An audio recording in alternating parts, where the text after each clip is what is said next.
Tonight, Nigerian Air Force rules out foul play in death of helicopter pilot Tolulope Arotile, hands over occupants of the car that killed her, as well as the case to the police. Gunmen kill policewoman, her daughter, and 4 others from their home in Kaduna. Foreign Affairs Minister Jeffrey Nyama tests positive for COVID-19. Federation Accounts Allocation Committee shares 651 billion naira among all tiers of government as June 2020 allocation. And COVID-19 cases around the world rises above 14 million. Plus sports stories.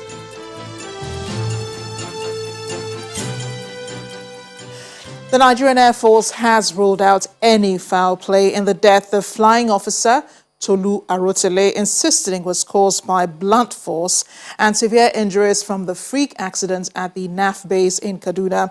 NAF's position was explained during a press briefing by spokesperson Commodore Ibikunle Daramola in Abuja today, where he revealed the findings of his preliminary investigations into the accident that caused the death of the flying officer.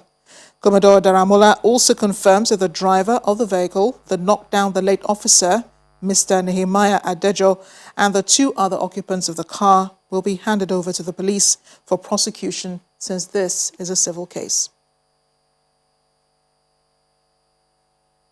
In line with the normal procedure of the Nigerian Air Force, during such occurrences, an investigation was instituted to formally determine the circumstances of the incident. Accordingly, the preliminary investigation has revealed the following details.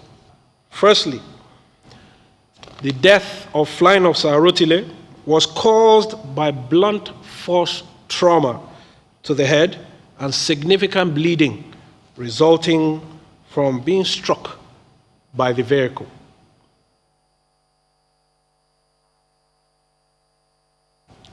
Being a civil case, that's the second point, the matter will subsequently be handed over to the Nigerian police with a view to conducting further investigations and charging the suspects to court in accordance with extant laws. The Nigerian Air Force, being a highly professional and disciplined organization, would not want to join issues with any individuals or groups regarding the spurious allegations of foul play espoused in some quarters. From the foregoing and all of the evidence that has been so far put together, with all of the witnesses that have been interviewed, the evidence that has been on ground, there is no iota of truth in any of these spurious allegations about foul play. There is absolutely nothing of the sort. Moving on to other security stories, gunmen suspected to be kidnappers have abducted a policewoman, her daughter, and 4 other persons at Bagado village near Patrick Yakowa Way in Chikun local government area of Kaduna State. Although police authorities are yet to confirm the incident, eyewitnesses say the incident happened in the late hours of Saturday night when the bandits stormed the community and started breaking into people's houses, shooting sporadically into the air. Sources say the gunmen abducted most of their victims after pulling down the room windows and burglaries of the houses, while others were ordered to come out at gunpoint. From Kaduna, we move to Katsina, where troops of Operation Lafia Dole say they have neutralized leaders of Boko Haram and Islamic State of West Africa during an encounter in Borno State. The operation, which involves troops of Strong Response Area, were carried out at the border town with Cameroon, where 6 Boko Haram terrorists attempted to cross from the Cameroonian border were neutralized. A statement by the defense spokesperson, Major General John Enenche, explains that the operation followed credible intelligence targeted against the terrorists on their market activities and undercover movement around Kolofata, a border town with Cameroon. According to Major General Enenche, weapons and equipment recovered from the terrorists include 3 AK-47 rifles, magazine with 48 rounds of 7.62 millimeter ammunition, 1 Honda Salon car, 1 motorcycle, 8 bicycles, 3 phones with multiple SIMs and memory cards, and 5 copies of the Holy Quran, among others. Meanwhile, Governor Aminu Masari has asked residents of the state, especially those living in the frontline communities, to always remain vigilant and inculcate the habit of inquiring any suspicious characters or movements of bandits terrorizing innocent citizens in the state. According to the governor, the military and the police alone cannot win the fight against banditry, as they do not have the numbers and all the equipment required, and that the government and the people of the state have all it takes to inform and support the fight against the security challenges bedeviling the state. It is our responsibility to inform in time of suspicious characters or suspicious movements, and to desist from misinforming security agencies, to stop informing bandits about movements of the security forces, and also informing kidnappers, rapists about the potential targets. The military or the police alone cannot do it. They don't have the numbers, neither do they have all the equipment required. But we have all what it takes to inform, to support the fight against insecurity.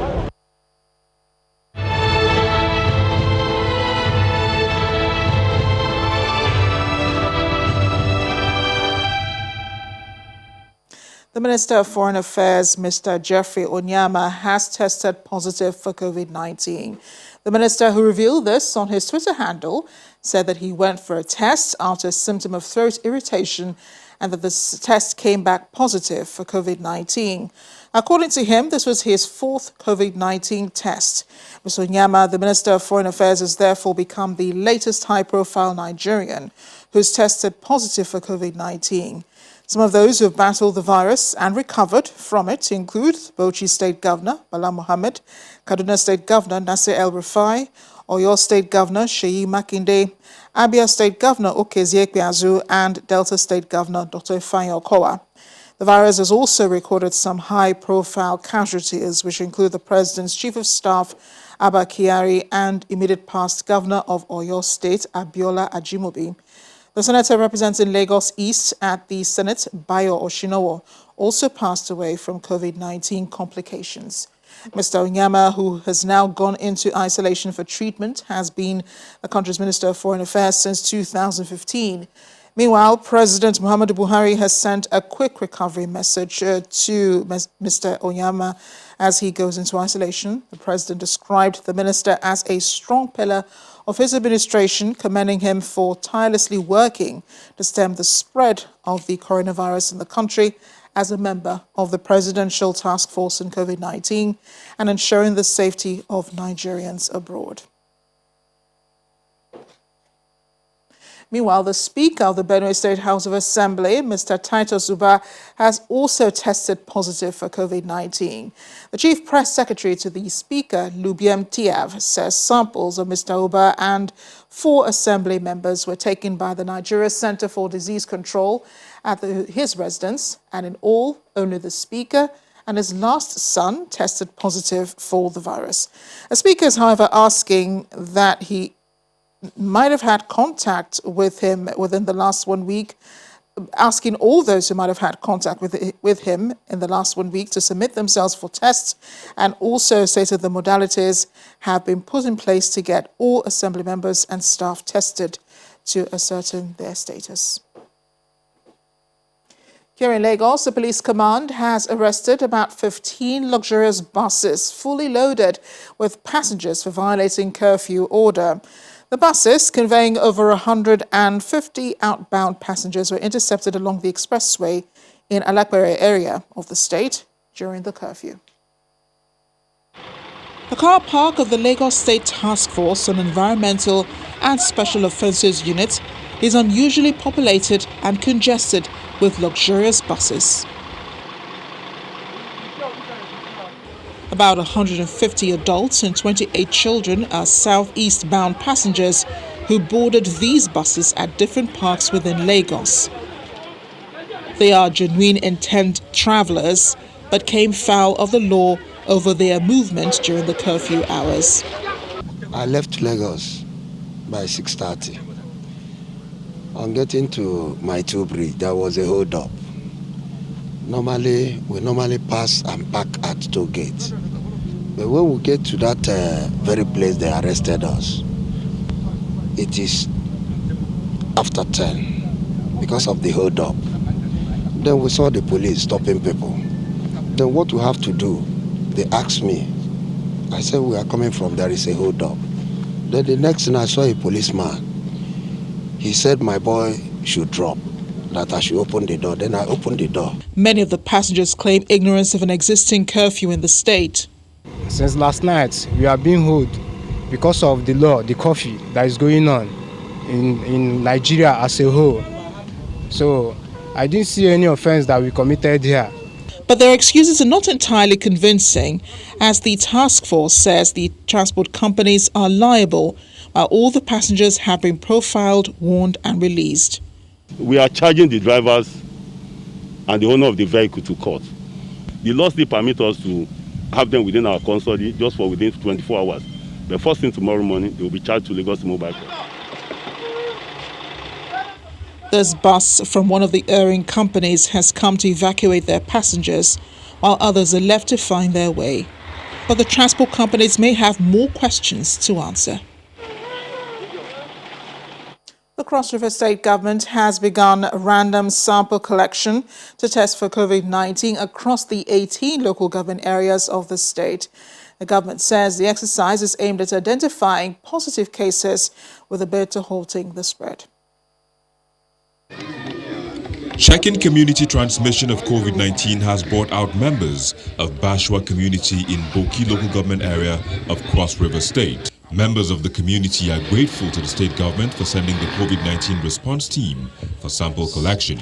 I'm so happy I've participated in the test, and I encourage my community people, the ward, to come out in mass for the testing as being carried out by the COVID-19 response team in Cross River State. It has enlightened us that even if we suspect anybody with the COVID-19, we know the next step to take and report immediately.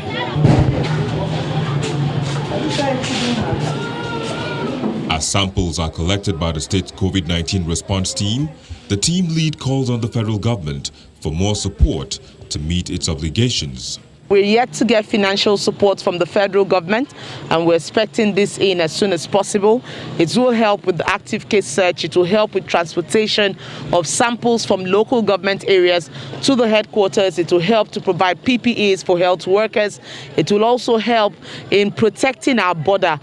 While members of the communities await their COVID-19 results, they have promised to adhere strictly to all the COVID-19 safety protocol as directed by authorities. What did you say? In part two, after the break, a Federation Accounts Allocation Committee shares 651 billion naira among all tiers of government as June 2020 allocation. Stay with us.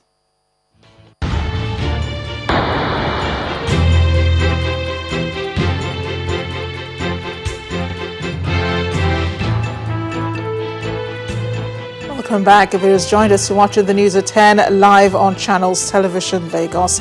A reminder of our top stories.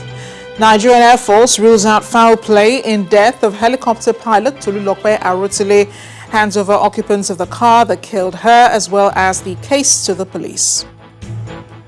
Gunmen kidnapped policewoman, her daughter, and 4 others from their home in Kaduna. Foreign Affairs Minister Jeffrey Onyama tests positive for COVID-19.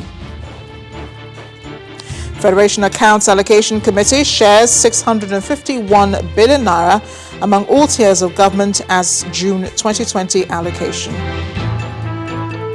And COVID-19 cases around the world rises above 14 million.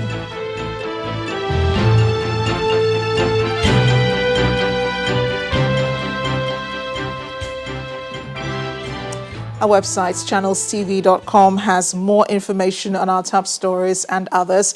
Subscribe and watch Channels Television's live stream on YouTube and other social media platforms using your mobile device browser, or download the Channels TV app for Android and iOS devices from their respective stores.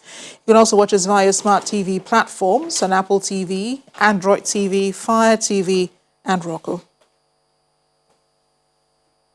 134 Nigerians stranded in Sudan have arrived at the Nnamdi Azikiwe International Airport, Abuja, today. A statement from the Nigerians in Diaspora Commission says all the evacuees tested negative for COVID-19 before they left Khartoum and will begin the mandatory 14-day isolation immediately. Meanwhile, 22 more Nigerians stranded in France, Hungary, Romania, Poland, Norway, Germany, Holland, the UK and Canada have also arrived in Abuja on board Air France flight today. They've also started the compulsory 14-day isolation period. 651.184 billion naira. That's what the federal, state and local governments in the country have to share from the revenue in June. This sum is shared by the Federation Accounts Allocation Committee after its monthly meeting for July, held via virtual conferencing.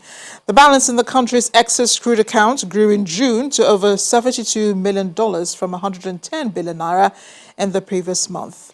The gross revenue of 128.826 billion naira available from the value-added tax also rose from the 103.873 billion naira in the previous month by 24.953 billion naira. Of the total revenue, the federal government received 266.131 billion naira. The state governments received 185.774 billion naira. And the local government councils received 138.974 billion naira. South Africa, Egypt, Niger, and Algeria are all the only countries that have so far reported more than 1,000 deaths from the coronavirus. 778 is the official figure of fatalities from COVID-19 in Nigeria. But what do these statistics reveal about Nigeria's COVID-19 management? The man with the answers is here tonight. He's Babajide Ogusowo. Thank you for joining us on the News at 10. Good evening, Amarachi. You're fast becoming a statistician yourself. You have the numbers. Well, you're giving me the numbers. So Nigeria is fourth on Africa's table of COVID-19 fatalities. How will you summarize the last 7 days? There's a lot to talk about. Perhaps we should start with the top three facts regarding the number of fatalities in Nigeria. And the first fact shows that the first fatality was recorded on the 23rd of March. Between the 23rd of March and today, July 19, that's 118 days. We've got 778 deaths. Well, the first fact, here's what it means. It means that on an average, we are reporting 7 deaths per day. That's the summary. Since March 23rd to date, 778 deaths, and looking at the number of days in between, an average of 7 deaths per day. The second fact is across the geopolitical zones, Southwest Lagos has recorded the highest number of deaths. In the South-South, it's Edo. In the Southeast, it's Enugu. In the Northwest, it's Kano State. And in the North-Central, we see Abuja recording the highest number of deaths in the North-Central. And in the Northeast, we have Borno State. So that is the second fact, looking at it from a regional perspective. But the third fact is perhaps what I want us to focus on. I'd like us to take a look at the fatality curve. Because if you look at the fatality curve, here's what you notice. Yes, I said 7 days, an average of 7 deaths per week. But based on what is going on now, last week, last 2 weeks, last 3 weeks, we've seen an average of over 50 deaths per week. And if you look closely at that fatality curve, it's not a linear curve. It's what some statisticians will call polynomial. Some will say perhaps exponential. But because it's not a linear curve, it means that the days ahead are still quite dangerous. The curve is not yet flattening. What is in front of you is week on week. We see how the number of deaths have been rising. From when the first death was reported on March 23rd to now that we are now approaching almost 1,000 deaths. Only in Africa, only South Africa, Egypt, and like you said, Algeria have recorded more deaths than Nigeria. And if this curve continues, perhaps it means that within the next 2 weeks, Nigeria will also hit that 1,000 death mark. Sorry, in the next year, if we were now at 778 deaths, in the next 2 weeks, if this continues, then by the third week, we'll be looking at 1,000 deaths. Yeah, and that's pretty scary, isn't it? And scary for anyone who's looking forward to the future. There should be some positive news coming out of the week, though. You know, for families that have lost people, it's hard to share some good news. But the good news we have globally now is that there's a more than 50% chance that within the next 6 months, there will be a vaccine. That's the good news. For most of people living in states in Nigeria, apart from those that have had the COVID-19 in Kogi State, Yobe State, and Sokoto State, every other state that has reported cases of coronavirus, patients are having an over 90% survival rate. So that is a lot of good news from almost everywhere in Nigeria. So it's only Kogi, Yobe, and Sokoto State that those that have been reported to have had the coronavirus, we have a fatality rate of above 10%. That's some good news. But when there's good news, there is always bad news. So let's talk a bit about the bad news. The bad news is we are still miles away from our target for testing. The target, again, like I mentioned, is to hit 2 million tests by the end of this month. Right now, we've only done 212,000 tests. But there's a reason why it is important that we test a lot of people. The United States, yes, a lot of people say they are developed, but they've tested 44 million people. You heard me right, 44 million. In South Africa, they've tested more than 2 million people. And here's what you find. The more you test, the more cases you will find. And so Nigeria still, with less than 40,000 tests, less than 215,000 tests, we're having less than 40,000 cases. So the evidence shows that more countries, especially more of the populated countries, are testing significantly more than Nigeria. We are still way behind even 250,000 tests. Yeah, and it's pretty hard to trust some of the figures, coming up because, well, you have to trust what you can confirm. These are cases that have been confirmed by the NCDC and, by testing facilities all across the country. But without sufficient data, how can we trust the figures that the NCDC is releasing, and how can we trust the information coming from the NCDC? So the first is, Nigerians are asking, how accurate are these numbers? These are the facts, but the evidence shows that if we test 1 million, 2, 3, 4, 5 million Nigerians, if by a magic wand we could test 10 million Nigerians today, these numbers wouldn't be the same numbers that would be reported. So, but what we have also found out is that based on evidence that the NCDC needs to work on more information. So now we have the number of cases, we have number of deaths, we have number of patients on admission, but we also need some very important information to be made public. How many samples and how many citizens have been tested in each state? That number has to be made public every day. How many samples are being tested per state per day? Those that are being tested and that are being reported to be positive, Amachi, nobody knows. Are they employed? Are they unemployed? What sector are they working in? What is their income classification? So yes, we have thousands, over 30,000 Nigerians have tested positive. But are they lower income, middle income, upper income? Now, all of this information is required for more precise planning. Those that have reported to have had the coronavirus, are they living in rented apartments or do they own those properties?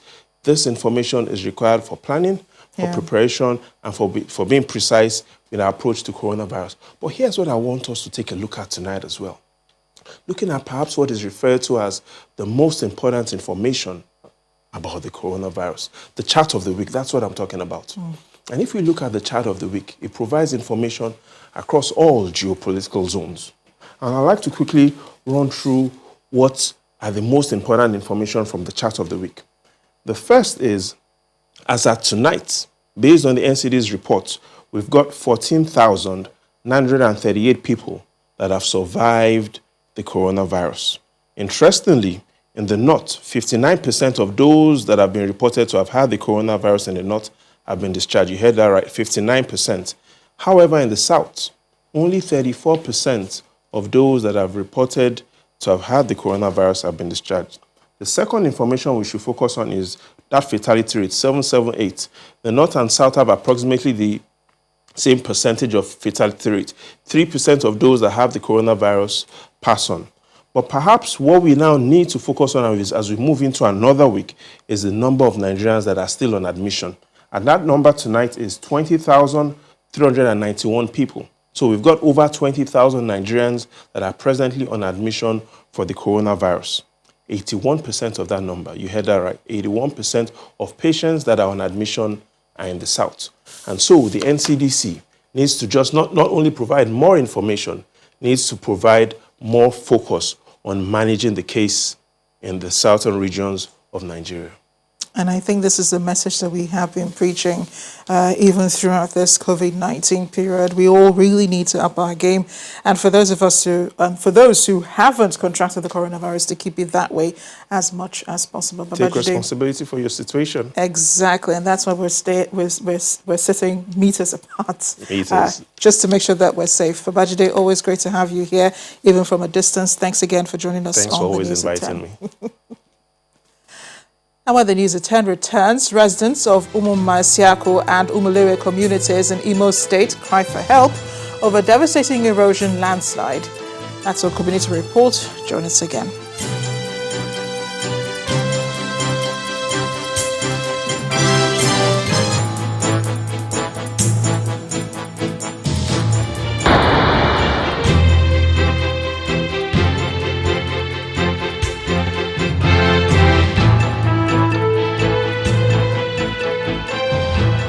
Welcome back to the News at 10. Let's turn our attention now to politics.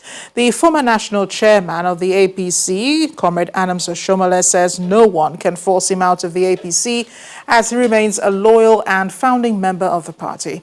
Mr. Oshiomhole mentioned this at a reception organized in his honor by his kinsmen and supporters at his country home in Esako West local government area of Edo State.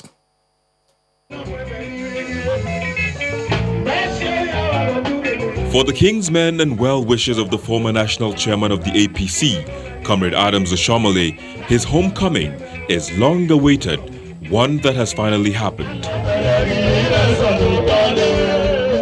With jubilations, they wait for the occasion to properly commence.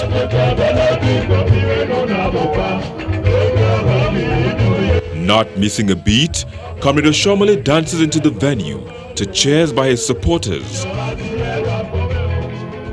He mounts the stage to address the gathering about his time in office as the national chairman of the All Progressives Congress.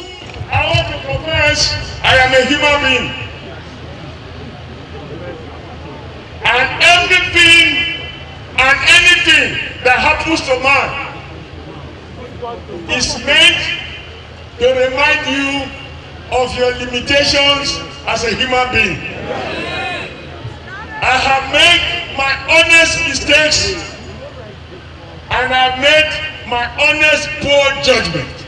He is not through yet. He makes it clear to all that ensuring victory for his party in the September governorship elections tops his priority list. We will sit down and rebuild the house. From now till September 19, I am here, Gidigba. From here,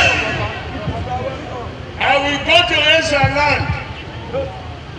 I will remind them of the schools we built, the roads we built, the boreholes we constructed, and I will ask them, since I left, have you gotten new red roof? No! The former Edo State governor firmly believes that even though he is no longer the national chairman of the party, he remains active in the heart of his people.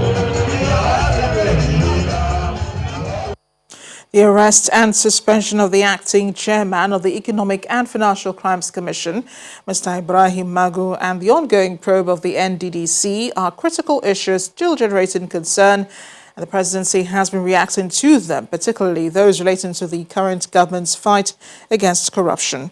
The presidency said in a statement today that although Nigerians have the right to air their views on many of these controversial issues, they, however, must cautiously wait for due process. The statement adds that the presidency is currently carrying out a proper audit and probe on the matters at hand and will not allow them to be swept under the carpet. It adds that President Buhari's integrity, uprightness and probity are intact and are recognized by the international community, as he is regarded as champion of the anti-corruption fight in Africa. The statement adds that the president is determined to get justice for Nigerians on all these corruption cases being pursued. The Joint Admissions and Matriculation Board, JAMB, has released guidelines to all heads of tertiary institutions for the 2020 admissions exercise. The board also told all institutions to begin admission for candidates for first and second choices on August 21st and warned all tertiary institutions in the country against flouting its decisions. A statement by its registrar says the first and second choices admission exercise must be conducted for all institutions from August 21st, 2020 to a later date that would be determined by the Federal Ministry of Education and communicated to all institutions. It insists all admissions must be carried out in an honest and transparent manner. Some indigents of Umumai Siaku and Umulewe communities in Idiato South local government area of Imo State are appealing to the state and federal governments to, as a matter of urgency, come to their aid and salvage them from the devastating erosion and landslide that have taken over their communities. In our community report tonight, we take a look at the plight of these residents and the communities.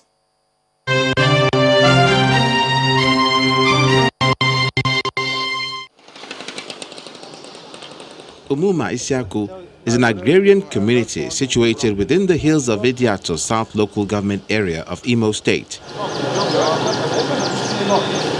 The topography of this community makes it prone to erosion. The level of devastation occasioned by the landslide is evident. Major roads washed away by erosion, houses and fences collapsed, access roads to people's homes difficult. According to the indigents, the location of the community, flooding and failed hydraulic structures are major causes of the landslide. It's rather unfortunate. What you're seeing here is a result of a flood that is coming from somewhere and then attacking the road. We have tried on our own to see how to avert the flood that is causing this, but as you can see, it's not working. The traditional ruler of the community speaks on the damaging effect of the erosion on the livelihood of his people. A lot of things has been eluded us because of the position of our place. Let me tell you, this community, out of this institution you see, 12 autonomous communities carved out of. We have electricity, but it's not coming. No federal presence here, no state presence here. The challenge has a ripple effect on other sectors of the community. The access road to the only health center in the community has been attacked by erosion. Lack of basic facilities also poses a major problem. The only secondary school in the area is also in a bad way. Pregnant women, even from the onset of their pregnancy, has to travel where they will see doctors that will take care of them, bring the baby in the womb. Sometimes, if they are about to give birth to their baby, we have to go to Ntueke or Ruala, where they will see doctor before they give birth. Meanwhile, the state government has shown interest in the area. The Imo State Commissioner for Environment discloses the government's plan to tackle the challenge. While the lawmaker representing the area, former Governor and Senator Rochester Okorocha, is calling on appropriate federal government agencies for intervention. The state governor has ordered my ministry, under my leadership, to take a tour of the 27 local government areas, identify erosion sites in those areas, and communicate to him. If no urgent action is taken to curb this menace and curb the raging effect of erosion in these communities, this may lead to loss of lives and even more devastating economic consequences. Appropriate government authorities are expected to come to the aid of the indigents of this community to avoid being affected unduly by the rampaging erosion, to avoid further suffering because of the rampaging erosion.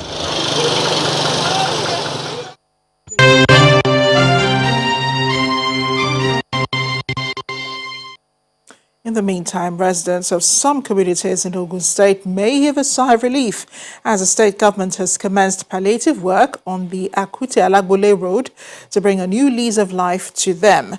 A State Commissioner for Works and Housing, Ade Akinsoya, says the palliative became necessary in view of the hardship experienced by residents and commuters on a daily basis.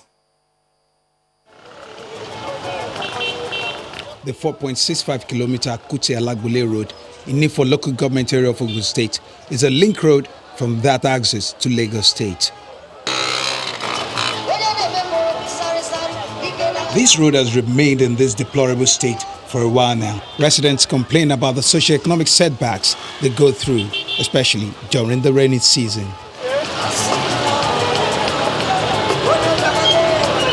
For the past 8 years, we have been experiencing this bad road, and for all the commuters and all the people living in this community, it has not been good at all.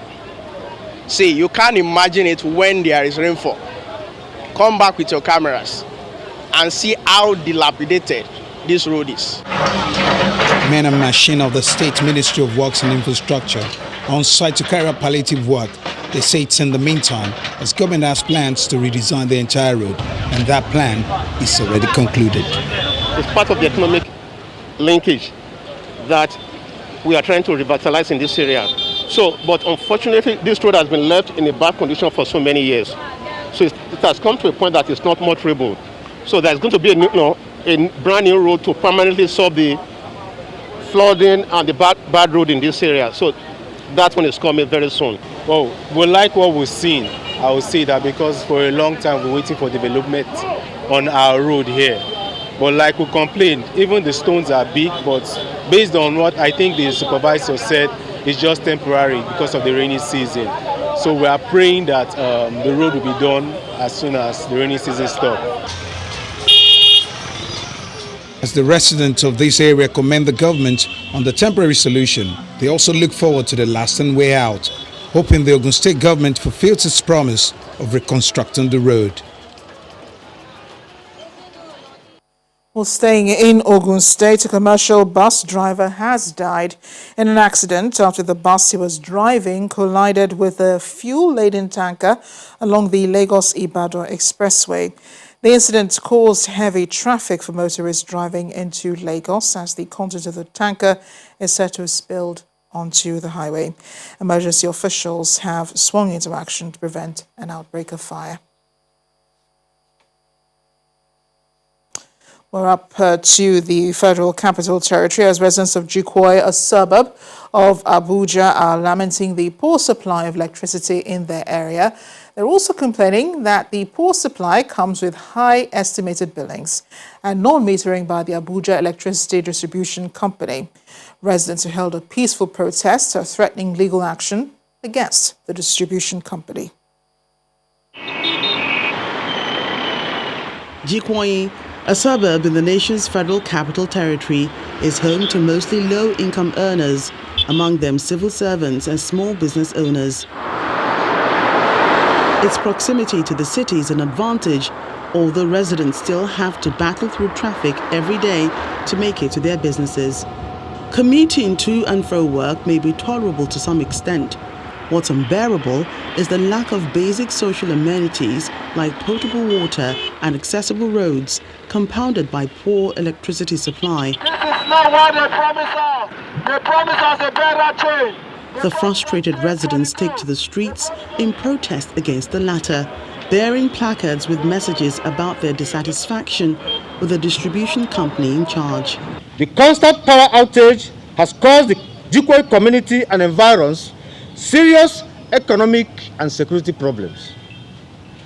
The community leadership is inundated with reports, complaints, and protests by our numerous members.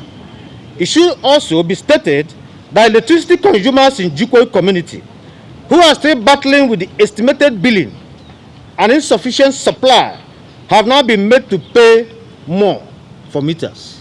People buy transformers, buy cables, all accessories we provide. And yet we pay bills and they give us, some of us, estimated bills. Some in a one room, they will give 10,000. It's not as if it is equitably shared. We have pleaded with them, give us transformers, prepaid meters. We are ready to pay. Channels Television visits the Jikwe area office of the Abuja Electricity Distribution Company, where officials promise to resolve the issue. We can say confidently today that Jikwe area gets at least 12 hours power supply. That is 50% of the day. The amount of load we get from the national grid is 11.5 official allocation, but we have consistently, because of our customers, taken at least 13% from the national grid on a daily basis consistently in the last 5 years.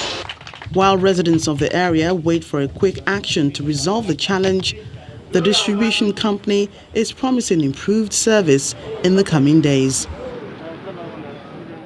Still ahead on the news at 10, COVID-19 cases around the world rises above 14 million. That's in a moment. Join us again.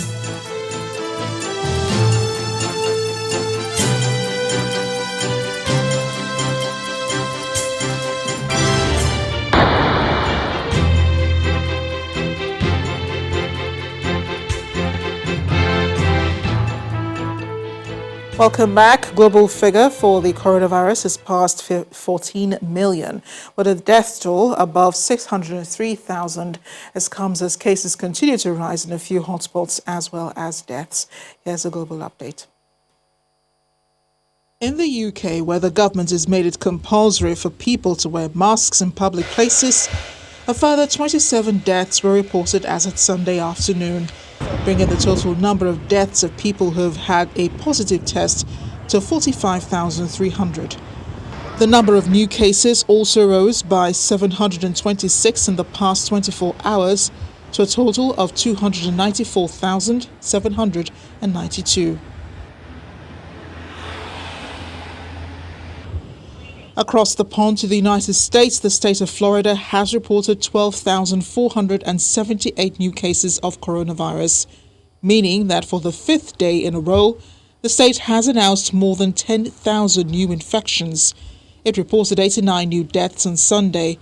The number of daily cases confirmed through testing in the U.S. has increased to more than 60,000, but the number of daily deaths remain at about half as high as during the peak in April. Spain has asked more than 96,000 people in 3 towns in Catalonia to stay at home as COVID-19 cases continue to rise in the region. It follows an earlier requirement for 4 million people around Barcelona to stay home for 2 weeks. The lockdown has been eased slightly in Zimbabwe, but many are still being accused by the police of breaking rules. According to the police, more than 1,000 people have been arrested over the last 2 days, either for not wearing a mask or for so-called unnecessary movement. Iran has confirmed 209 deaths and 2,182 confirmed cases in the past 24 hours. Of the new people diagnosed, 1,324 have been hospitalized, according to the health ministry. And finally, Hong Kong, where more than 100 new cases of the virus was announced on Sunday, Chief Executive Carrie Lam has announced the city will conduct 10,000 tests a day. She announced that authorities would make wearing face masks mandatory in indoor public spaces. 4 people have been killed, 10 more wounded following clashes between police, soldiers and protesters in northern Sierra Leone. Witnesses say hundreds had gathered on a rainy day in the city of Makeni on Saturday, trying to block the movement of a power generator to another town, fearing it would jeopardize the area's electricity supply. When protesters began throwing rocks, authorities opened fire, causing people to flee. The government says it's aware of a potential loss of life, but that any attempt to undermine public peace would be met with the fullest force of the law. Among the dead was a 15-year-old schoolboy who died shortly after arriving at Makeni's main hospital. Nearly 4 million people living in India's state of Assam and in neighboring Nepal have been displaced by heavy flooding from monsoon rains, with dozens missing as death toll from the disaster nears 200. Officials say the overflowing Brahmaputra River, which flows through China's Tibet, India and Bangladesh, has damaged crops and triggered mudslides, displacing millions of people. More than 2.75 million people in Assam have been displaced by 3 waves of floods since May. That has claimed 79 lives after 2 more deaths were reported overnight. In neighboring Nepal, the government asked residents along its southern plains to remain alert as heavy monsoon rains were expected to pound the Himalayan nation, where more than 100 have died in floods and landslides since June.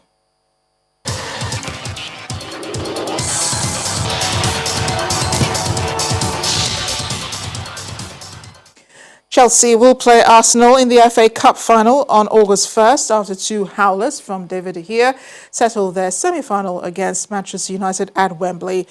De Gea should have kept out Olivier Giroud's close-range flick deep into first-half injury time, and the Manchester United goalkeeper let Mason Mount's long-range strike squeeze past him into the net in the second half. Manchester United captain Harry Maguire scored an own goal before Bruno Fernandes scored a consolation with a penalty.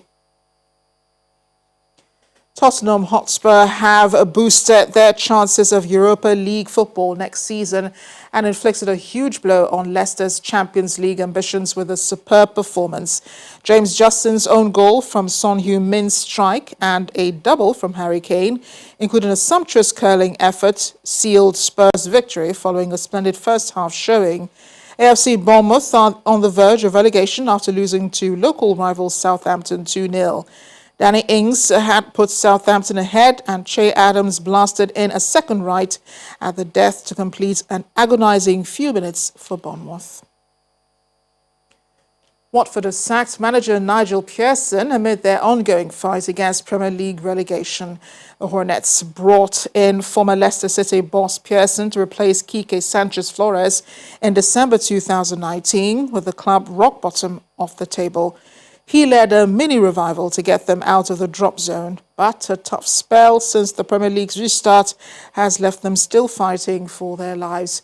Watford's final 2 matches of the season are against Manchester City and Arsenal.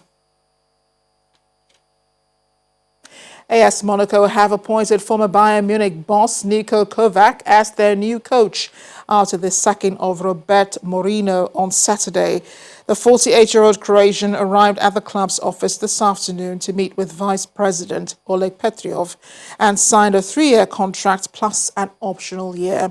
He's expected to be present in training tomorrow morning to lead his first session with his brother Robert and 2 assistants.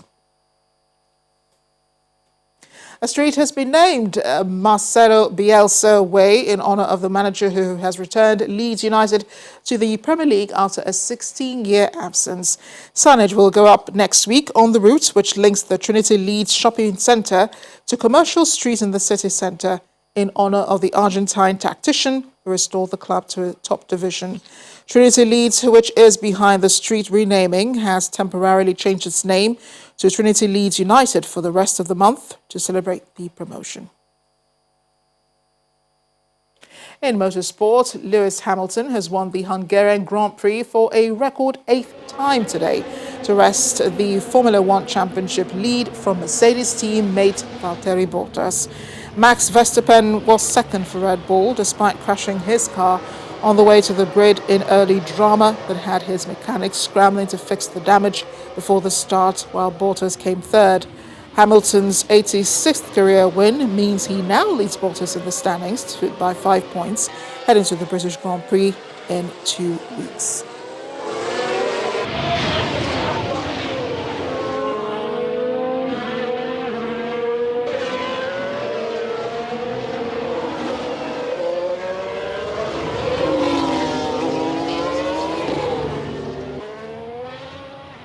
And the main news again. The Nigerian Air Force today ruled out foul play in the death of combat helicopter pilot Tolulope Arotile. The Air Force spokesman, Commodore Ibikunle Daramola, who gave this position while announcing the results of its preliminary investigation into the death of the flying officer, said she died from blunt injuries sustained during the car accident. That is the news at 10 tonight. Thank you for watching. I'm Amarachi Ubani. Good night.